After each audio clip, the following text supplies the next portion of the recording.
Welcome to BS5 News. Breaking news చూస్తున్నాం. SC వర్గీకరణపై assembly ముట్టడి. బోధన్లో మాల మహానాడు నాయకుల అరెస్ట్. ఈ రోజు సుప్రీంకోర్టు తీర్పును వ్యతిరేకిస్తూ మాల మహానాడు జాతీయ అధ్యక్షుడు చెన్నయ్య పిలుపునిచ్చినటువంటి చలో అసెంబ్లీ ముట్టడి కార్యక్రమంలో భాగంగా గురువారం రోజున బోధన్ పట్టణంలోని మాల మహానాడు నాయకులను ముందస్తుగా అరెస్టు చేశారు. ఈ సందర్భంగా మాల మహానాడు జిల్లా అధ్యక్షుడు ఆనంపల్లి ఎల్లయ్య మాట్లాడుతూ కాంగ్రెస్ ప్రభుత్వాన్ని మాలలు ముందుండి ఓట్లు వేసి గెలిపించారని, ప్రభుత్వానికి మద్దతు ఇవ్వకుండా మనువాదులకు సపోర్ట్ చేసిన నాయకులకు కాంగ్రెస్ ప్రభుత్వం వత్తాసు పలకడం సరైంది కాదని అన్నారు.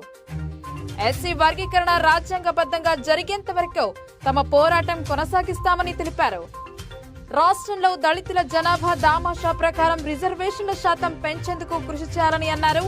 అరెస్ట్ చేసిన వారిలో మాల మహానాడు రాష్ట్ర కార్యదర్శి నీరెడి ఈశ్వర్, మాల మహానాడు బోధన్ డివిజన్ ఉపాధ్యక్షుడు కారం స్వామి, డివిజన్ నాయకులు పల్లటి యాదగిరి, శ్రీనివాస్ తదితరులను అరెస్టు చేశారు.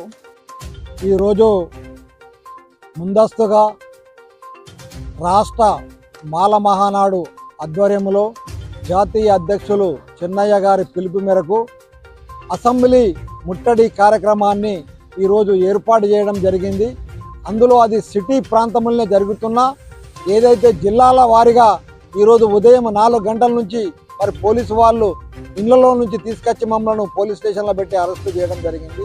ఈ ప్రభుత్వానికి మరి ముఖ్యమంత్రి గారికి ఈ యొక్క పోలీస్ స్టేషన్ నుంచి, బోధన్ పోలీస్ స్టేషన్ నుంచి మేము వారికి ఒక సందేశాన్ని ఇస్తున్నాం.